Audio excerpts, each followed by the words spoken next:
بسم اللہ الرحمن الرحیم وبہ نستعین واللہ خیر ناصر ومعین قال اللہ تبارک و تعالی فی کتابہ المجید ان تنصروا اللہ ینصرکم ویثبت اقدامکم۔ عزیزان گرامی، کل ایوان صدر اسلام آباد میں ایک اجلاس ہوا جس میں تمام مکاتب فکر کے نمائندہ علماء تشریف فرما تھے، اور ویڈیو لنک پر تمام صوبے اور گلگت بلتستان اور آزاد کشمیر میں بھی علماء اس میٹنگ میں شامل ہوئے۔ مشاورت کے بعد جو 20 نکاتی اعلامیہ سامنے آیا اس کو اس اجلاس کے آخر میں صدر عارف علوی صاحب نے سنا دیا۔ پہلی بات یہ ہے کہ اس اجلاس میں تمام مکاتب فکر کے علماء تھے اور تمام اسٹیشنز پر تھے، تو اسلام آباد کے اسٹیشن پر بھی مجلس وحدت مسلمین کے سیکرٹری جنرل جناب علامہ ناصر عباس جعفری صاحب بھی، اور شیعہ علماء کونسل کے جنرل سیکرٹری جناب علامہ عارف واحدی صاحب بھی موجود تھے۔ میں خود بھی اس اجلاس کے شرکاء میں سے تھا۔ سب نے اپنی باری پر ان موضوعات پر تفصیل سے گفتگو کی اور اپنا موقف بیان کیا۔ جب عارف علوی صاحب نے 20 نکاتی اعلامیہ پڑھنا شروع کیا تو یہ گویا پہلے سے تیار شدہ اعلامیہ تھا جو انہوں نے اس اجلاس کے بعد آخر میں سنایا۔ اعلامیہ سنتے ہی سب سے پہلے میں نے صدر صاحب کو روکا اور اس میں یہ سوال اٹھایا کہ آپ کے اس اعلامیے میں ایک ابہام ہے، چونکہ آپ نے سوشل ڈسٹنس کے ساتھ احتیاطی تدابیر کے حوالے سے بڑی گفتگو کی اور نام لیا مساجد کا اور نماز جماعت جمعہ اور تراویح کا، لیکن اس میں مجالس کا تذکرہ آپ نے نہیں کیا، امام بارگاہوں کا تذکرہ نہیں کیا، جلوسوں کا تذکرہ نہیں کیا۔ اس سے ایک ابہام پیدا ہوتا ہے، لہٰذا اس کی فوری طور پر آپ وضاحت کر دیں تاکہ اس طرح کے کسی ابہام سے لوگوں کے اندر غلط فہمی پیدا نہ ہو، جو کہ آج ہم نے محسوس کیا، چونکہ پورے پاکستان سے میرے پاس فون آئے، مختلف لوگوں نے فون کیے، کراچی سے بھی، کوئٹہ سے بھی اور لاہور سے بھی، خود اسلام آباد سے بھی، ملک کے بعض دیگر علاقوں سے بھی،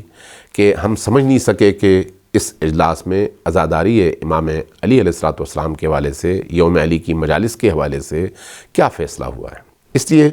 میں سمجھتا ہوں کہ ان نکات کی وضاحت کی جائے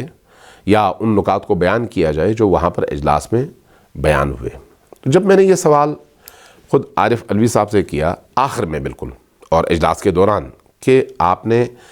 مجالس کے حوالے سے تذکرہ نہیں کیا، امام بارگاہوں کے حوالے سے تذکرہ نہیں کیا، تو ان کا فوری طور پر جو رد عمل آیا، جواب آیا، وہ یہ تھا کہ ہم اصل میں سوشل ڈسٹنس قائم کرنا چاہتے ہیں اور احتیاطی تدابیر پر عمل پیرا ہونا اور کروانا چاہتے ہیں۔ اگر سوشل ڈسٹنس کا خیال رکھا جائے اور احتیاطی تدابیر کو بروئے کار لایا جائے تو کسی اجتماع پر کسی طرح کی کوئی پابندی نہیں ہے، تمام عبادتیں بجا لائی جا سکتی ہیں، ہماری طرف سے اجازت ہے۔ یہ انہوں نے بالکل واضح اور کلیئر کٹ بات کی،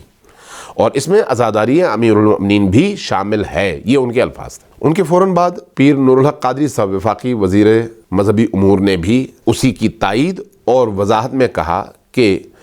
بعض اوقات رمضان المبارک کے 17 تاریخ کو غزوہ احد اور بدر کے حوالے سے بھی محافل کا انعقاد ہوتا ہے، اور اس کے بعد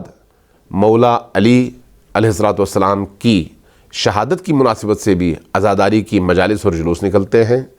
یہ جو ہم اعلان کر رہے ہیں یہ سب پر لاگو ہوتا ہے بشرطے کہ سوشل ڈسٹنس کا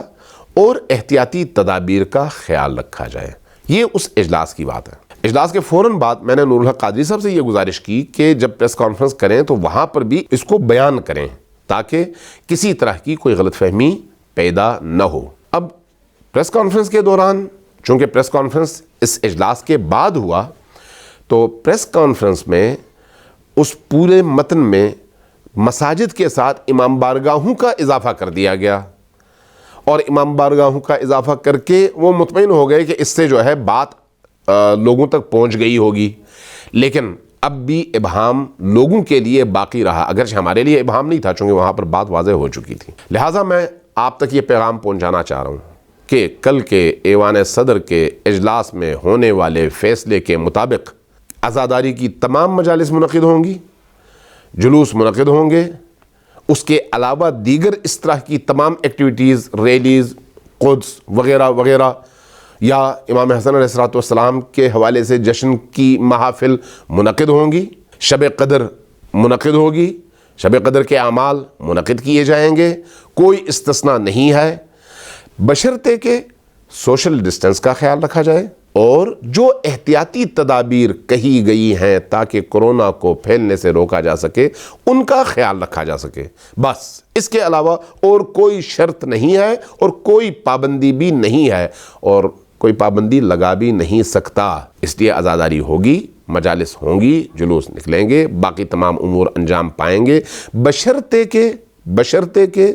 سوشل ڈسٹنس کا خیال رکھا جائے اور حفظان صحت کے جو اصول کورونا سے بچنے کے لیے وضع کیے گئے ہیں اور ان 20 نکات میں زیادہ تر انہی نکات پر زور دیا گیا ہے ان پر عمل کیا جائے۔ اب یہاں پر ایک اور نقطہ بھی میں عرض کروں گا، مجھے افسوس اس بات کا ہے کہ کل سے اب تک کوئی ایک فون بھی ایسا نہیں آیا جو یہ کہے کہ بھئی ہمارے ہاں جماعت کی نماز میں جو 6 فٹ کے فاصلے کا کہا گیا ہے کہ 6 فٹ کا فاصلہ رکھ کر نماز پڑھیں، تو ہمارے ہاں اتصال کے لیے ایک قدم سے اگر ایک بڑے قدم سے زیادہ فاصلہ ہو تو اتصال نہیں ہوتا، اور جب اتصال نہیں ہوگا تو جماعت نہیں ہوگی، لہٰذا جماعت کے حوالے سے 6 فٹ کے فاصلے پر تو ہم عمل نہیں کر سکتے۔ اب یا جماعت ہوگی یا 6 فٹ کا فاصلہ ہوگا، 6 فٹ کا فاصلہ ہوگا تو جماعت نہیں ہوگی، اور اگر جماعت ہوگی تو پھر 6 فٹ کا فاصلہ نہیں ہوگا، لہٰذا اب ہمارے ہاتھ میں ہے کہ ہم آیا 6 فٹ کا فاصلہ رکھ کر فرادہ نماز پڑھتے ہیں چونکہ جماعت نہیں ہو سکتی، یا ہم 6 فٹ کا لحاظ کیے بغیر اور کورونا وائرس کو دعوت دے کر احتیاطی تدابیر کو چھوڑ کر جماعت کا انعقاد کرتے ہیں۔ تو اس لیے یہ میں بات بالکل واضح کرنا چاہ رہا ہوں، فقہی حوالے سے 2 باتیں میں آپ کی خدمت میں عرض کرنا چاہ رہا ہوں۔ ایک یہ کہ 6 فٹ کے ڈسٹنس کے ساتھ مکتب اہل البیت کے مطابق جماعت کی نماز قائم نہیں ہو سکتی، اس لیے اگر کوئی یہ سمجھتا ہے کہ 6 فٹ کے فاصلے کے ساتھ ہم جماعت قائم کریں گے تو وہ غلط کرتا ہے، جماعت نہیں ہو سکتی، ایسی نماز فرادہ کہلا سکتی ہے، جماعت نہیں کہلا سکتی۔ دوسری بات یہ ہے کہ ہمیں احتیاطی تدابیر کا ہر صورت میں خیال رکھنا چاہیے، اس لیے کہ فقہاء اور مجتہدین خصوصاً آیت اللہ العظمیٰ سیستانی نے بھی، آیت اللہ عظمیٰ خامنئی نے بھی،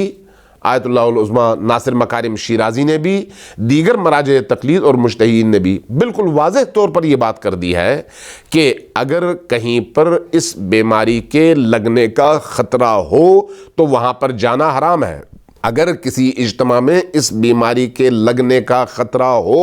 تو وہ اجتماع منعقد کرنا حرام ہے، اس لیے کہ اس سے لوگوں کی جان جاتی ہے اور لوگوں کی جان بچانا واجب ہے۔ لہٰذا ان دونوں نکات کی وضاحت ضروری تھی کہ عزاداری